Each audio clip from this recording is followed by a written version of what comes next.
Yes, I am Canadian. I know that I walk amongst you undetected. But when I moved here, and I say that in air quotes because no one actually knew that I moved here, I didn't tell anyone in Toronto that I was going to New York because I was so afraid of moving here to pursue stand up comedy and failing. So I told them that I was going on a vacation with the hope of never returning. And then I lived here for a while in a sublet like everybody else. But I slowly became illegal. And that was very difficult. And I had a very dumb roommate who just could not get it in her head. She was like, but you don't look Mexican. Like, she just didn't understand the sort of, because if you're from Canada, a lot of people are just like, oh, okay, isn't it really easy to work here and live here? And obviously it's not. Eventually, I did get a work visa. And then I started dating a American guy, and then we fell in love. And then it became a really weird time where we weren't ready to take the next step, but my visa was running out. And what do? Well, I'll tell you what we did. We got secretly married. We didn't actually tell anyone for an entire year. And why did we get secretly married? One, the obvious, which was we needed to sort of accelerate the speed of getting me processed, or else I would have to leave. It's a really weird conversation to have when you're talking to someone that you're in love with and you want to take the next step, but you're pretty ambivalent about doing it at that second.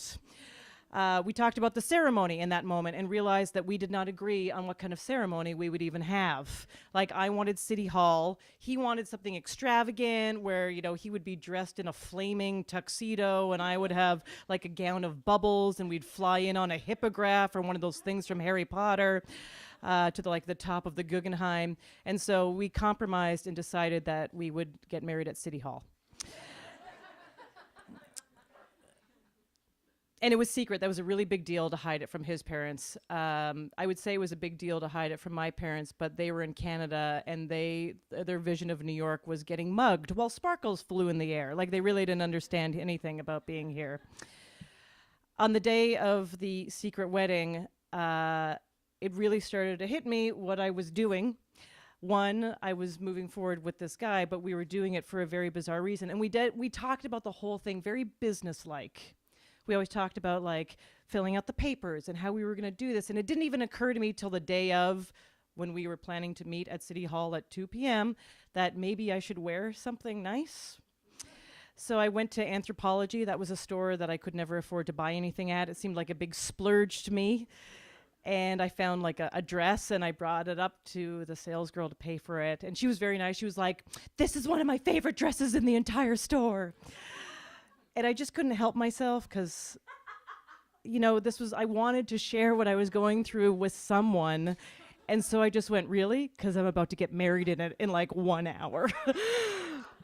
And the blood drained from her face like I had just said the most horrifying thing any woman could say to another woman about her wedding dress. Like, clearly, she could not believe how cavalier and casual I was being about the most important day of my entire life. And she didn't know what to say, but finally she decided to come back with, well, clearly it's not your first wedding.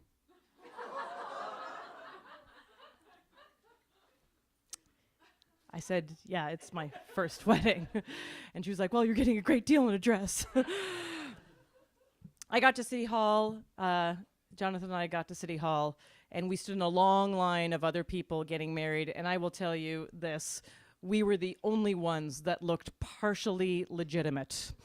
I mean, really, the line of people, we were like, these people look like a basket of single socks. I mean, no one looked like they matched the other person.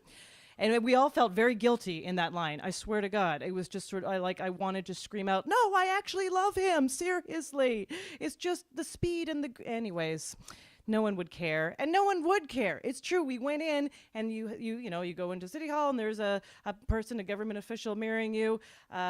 They did not care at all. They looked up from their New York Post and we said, we don't have rings, so just skip that part. And then within 30 seconds, we're almost married. And they go, please put on the ring. And we both started laughing. We're like, really? You can't improvise for 1 second? It's just all a script. And then we were married. It was just so quick. It was ridiculous. And we left and we went to have a glass of wine at a bar. And we said to the guy, hey, we're going to order champagne because we just got married. And he was like, yeah, sure you did. No one believed us. Now, it was secret.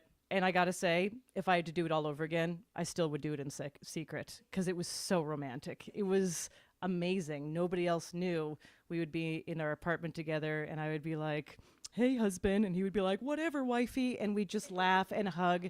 I really actually, for the first time, understood marriage and commitment based on that year. But within that year, there was the green card interview. And that's what this was kind of all leading up to.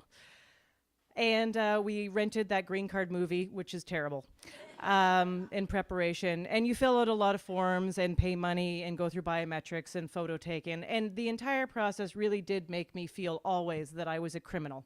Every single time. I was never treated as anything less than as a criminal. And we get to the green card interview. Again, it's just like the DMV. There's nothing special about it. We're in a sea of people in a massive waiting room in Long Island. And we finally get called and we sit down just in front of this guy and he is looking through our paperwork. And Jonathan, I can tell, is freaking out. Now, at this point, I dealt with so many immigration lawyers, going through borders, trying to deal with all of what that felt like, that I was really used to it. But all of a sudden, he was in the situation where they were looking at him and asking him to justify himself, and he was folding like a fucking chair.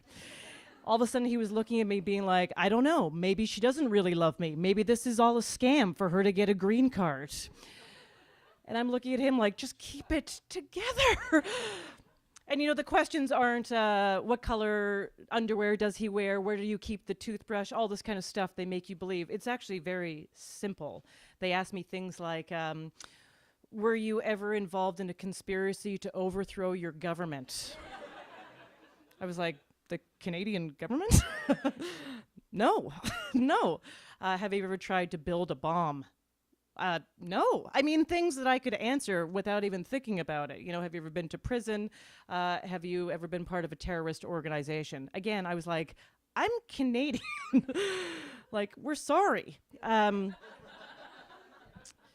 They asked him a bunch of questions too, and he stuttered and stammered through the whole thing. And it just, we loved each other, but we had felt like everything we had done was so unorthodox. It was so unlike anyone that we knew. We felt bonded in that, but also so lost in it. And the questions kept coming, and we were justifying our relationship. And then at the very end, they asked for a photo to staple to your file, and there'll be a final announcement. So we get to this photo part, and I say to Jonathan, go through the album and pick out the photo of us at Hanukkah. And he goes, okay, and he's flipping through the book, and I'm like, Jonathan, go, it's in the front of the book. And he's like, no, it's in the middle of the book, and he's flipping, and he's nervous, and I can see sweat, and this is not good in front of a immigration officer who's trying to decide if we're really married, Jonathan losing his mind. I'm like, Jonathan, just go to the front of the album, and he's flipping through it, and he's like, I know it's in the middle. I'm like, go to the front of the album. And he turns to the front, and of course, that's where the photo is. And he takes it out and hands it to the immigration officer. And I saw that guy roll his eyes and just go, yep, you're married. And after like all these crazy sort of somewhat non-traditional things that we had done to try to get me into this country, it was really a gender stereotype that saved the entire thing. Thank you very much.